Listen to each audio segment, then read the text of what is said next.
한 사람의 생명이 정말 소중한 생명을 잃었다는 것에 대해서는 정말 가슴 아픈 일이고요. 하지만 이게 개인적인 일이 아니라 대한민국의 국방과 또 육군의 정책과 앞으로 여러 가지 많은 문제들이 논의될 수밖에 없는 시점이기 때문에 정말 한 사람의 죽음은 안타깝지만 정말 이 부분에 대해서 다루지 않고는 결코 넘어갈 수 없는 부분이기는 합니다.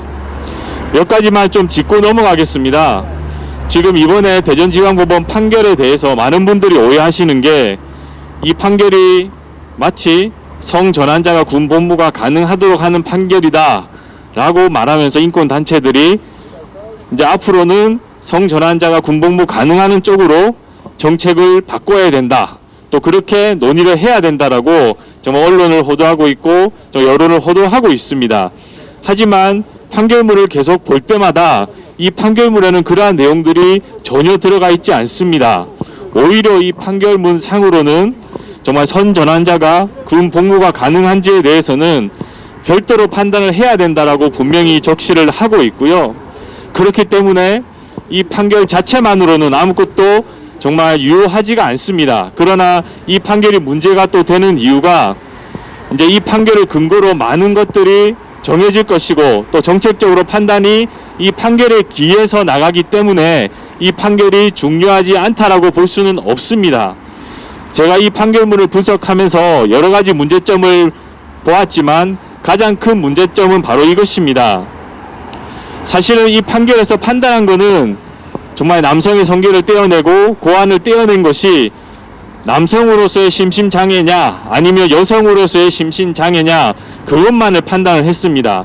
그러나 이 판결을 한 대전지방법원에서는 이 고 변호사를 여성으로 보고 여성이기 때문에 심신장애가 아니다라는 판단을 그냥 어찌 보면 물리적으로만 해석을 했습니다.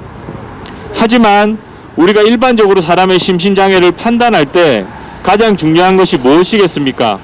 바로 외부적인 성기를 떼어냈다는 이 자체보다도 정말 그 사람이 그로 인해서 발생된 여러 가지 정신적 문제들 그리고 겪어야 했던 많은 문제들을 함께 논의하면서 결정을 한 부분이 바로 심신장애라는 부분입니다.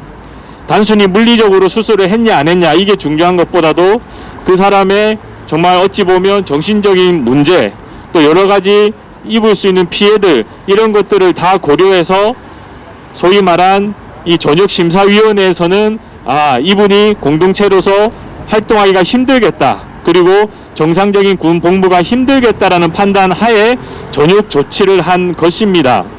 하지만 그 많은 것들이 지금 왜곡되어 있는 것으로 보이고요. 두 번째로 이 판결이 또 문제가 뭐냐면 일반적으로 행정소송에 있어서 당사자가 사망하게 되면 그 사망을 했을 때 그 지위를 과연 상속의 대상이 되느냐 즉 소송 수기할 수 있느냐가 또 하나의 핵심적인 문제입니다. 현재 대법원 판례에서는 정말 공무원의 지위 특히나 교사가 해당될 텐데요. 그 부분에 대해서 직위 항의를 들어갔을 때 그 당사자가 사망했을 경우 소송 수계가 불가능하다고 소송 수계가 되지 않는다는 대법원 판례가 명확하게 존재합니다.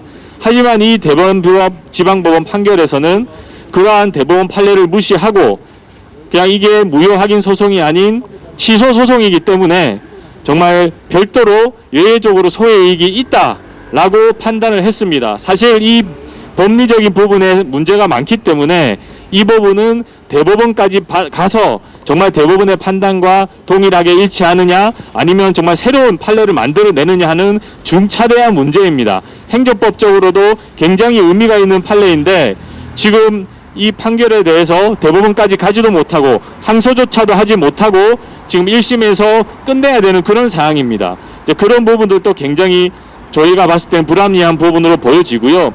그리고 이 대전지방법원 판결에서 무엇을 내세웠냐면 비록 당사자가 사망을 해서 그 지위를 수기는 못하지만 급여 청구가 있기 때문에 가능하다. 다른 법률적 이익이 있다라고 판단을 한 것 같은데요. 그러나 이 소송의 청구 취지 자체에는 급여를 청구한 사실이 없습니다.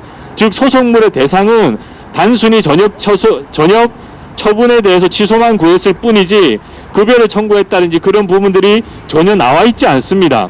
하지만 대전지방법원에서는 이 판결로서 마치 다른 법률적 이익이 당연히 보장되는 것처럼 판결을 하고 있는데요. 전혀 이해할 수 없습니다.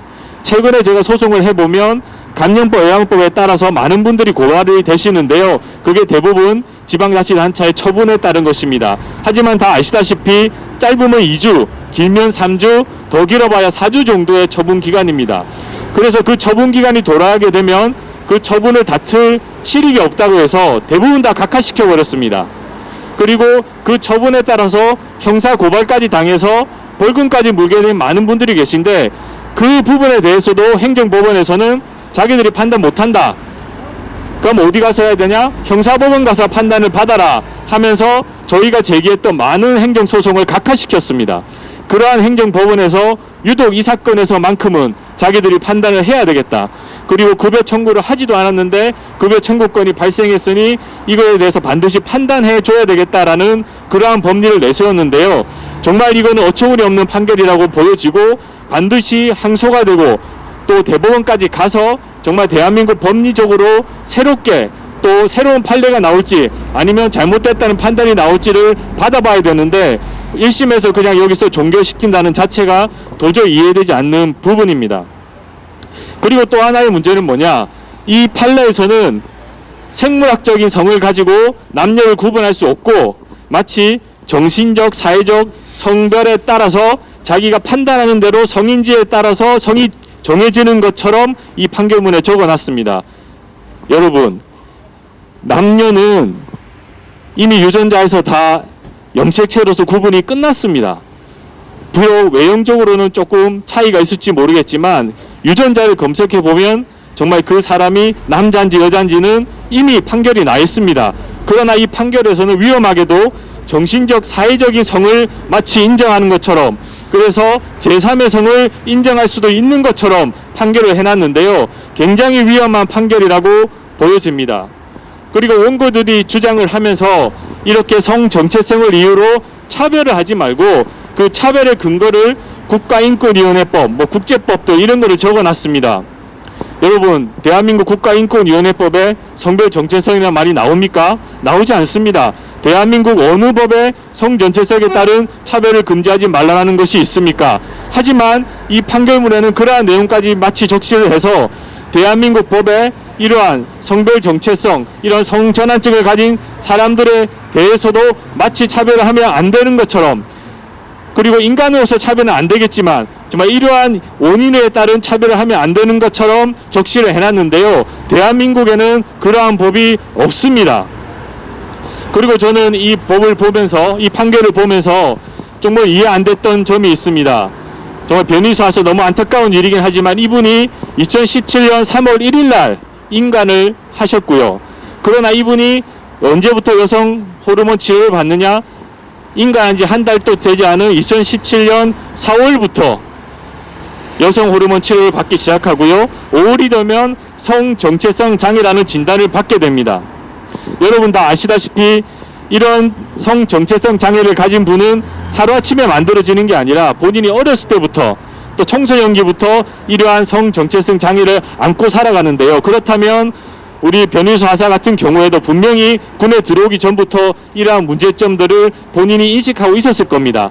하지만 군에 들어올 때는 그런 거에 대해서 전혀 알리지 않다가 군에 들어온 다음에 한 달도 채 지나지 않아서 여성 호르몬 치료를 받고 또 성정체성 장애로 진단을 받고, 이런 일련의 사태를 보면 이거는 정말 정직하지 못하지 않나 그런 생각들을 하게 됩니다.